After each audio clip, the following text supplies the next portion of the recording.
Kylie Jenner dies at age 20 in Bitcoin heist. That's the clickbait. That's the news. It didn't actually happen. Before you go though, let me point out something to you here. Also, go ahead and hit that subscribe button down there.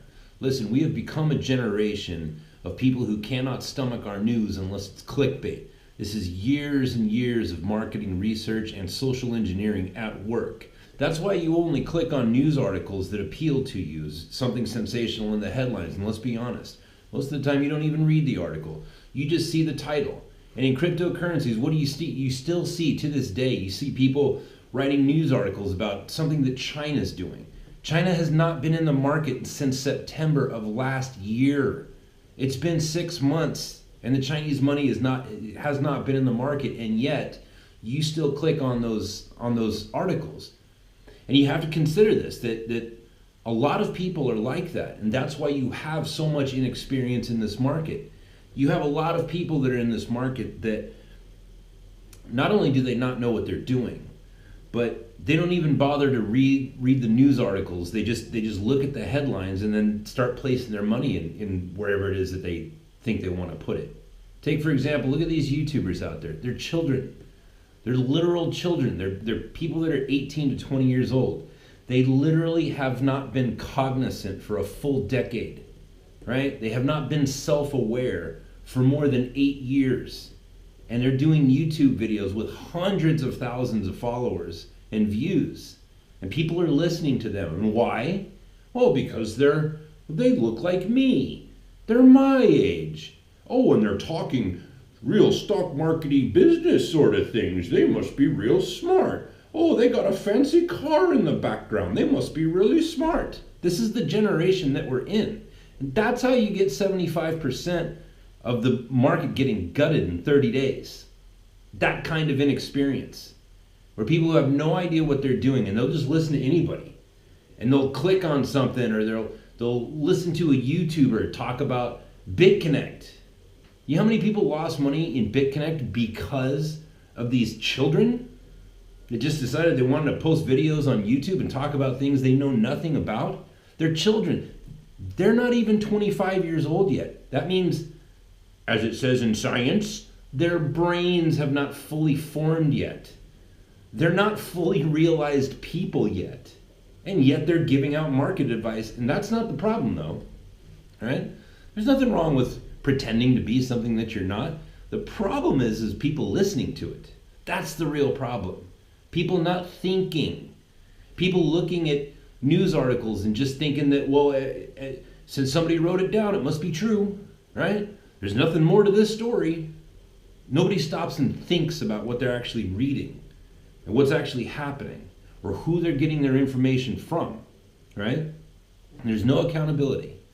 There are not people coming together and sitting down in community to talk to one another about what they're doing and coming to the realization like, well, maybe we should actually talk to somebody who knows how these markets work, right? And then there's another very good point. YouTubers and bloggers and podcasters who talk about charts. Okay, now listen, charts are great, all right? Now, if you're sailing across the ocean in a sailboat by yourself, all right, you're gonna need a chart, right? You're gonna need a sextant, compass, maps. You're gonna need a chart to get across that ocean.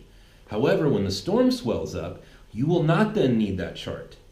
You will need experience behind that wheel. You see what I'm saying? Charts are good when times are even. But this right here is the most volatile market that you could possibly put your money into right now. Charts are not going to do you any good. And if you don't believe me, well then just go back in time 45 days and look at people who are talking about their charts. And find me the guy that said, oh yeah, in the first week of January, or girl, in the first week of January, the market is going to begin shedding 75% of its value in 30 days. Where were your charts then, sir? You see what I'm saying? Now, listen, I'm not an expert, all right? I'm not gonna sit here and pretend to be an expert, all right? But what I am good at is evaluating the questions and bringing people together. So if you would, go down and hit subscribe, all right? Watch my videos, but more importantly, go down into the comments and you'll see that there is a link to a podcast. a morning podcast every morning at 6 a.m. Eastern and 3 a.m. Pacific. And you can listen to that podcast and listen to the community interact with one another. Other members doing their own research and bringing it all to one table so that we can all benefit from the research of one another. That way we don't turn into lunatics who believe everything that we read or everything that we click on. Look well into your going. Examine what people say and why it is that they're saying it, what it is that they believe. Are they acting out of fear or are they acting out of confidence?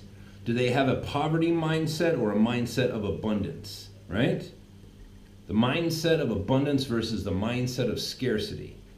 And ask yourself, where is this person coming from? Now, there's a lot of good shows out there, a lot of good YouTubers. Altcoin Buzz is very good. Doug Polk is very good, right? And if you listen to those people, you will find that they're not trying to sell you something. For the most part, I don't watch every episode, but the ones I saw, the guy Jeff over there, he's doing a pretty good job. And you have to ask yourself, why are these people saying what they're saying? Why are these people on television saying what they're saying? The guy that wrote The Wolf of Wall Street, why is he saying what he's saying? Is he an actual currency trading expert, right? Or is he a stockbroker who got rich writing a book? I'm not saying he's a bad guy. I'm not even saying that he's wrong. He may be dead on balls accurate, right? We don't know. But why is it that he's saying what he's saying? I'm seeing the damnedest things being said on the internet and on television. And it's exactly why we're seeing such violent swings in this market, because people are out there running their mouth with no idea what they're talking about. So thanks for hitting subscribe. Thanks for coming in and checking out the podcast. I'll tune in next time to tell you that Justin Bieber overdosed on ether. Till next time.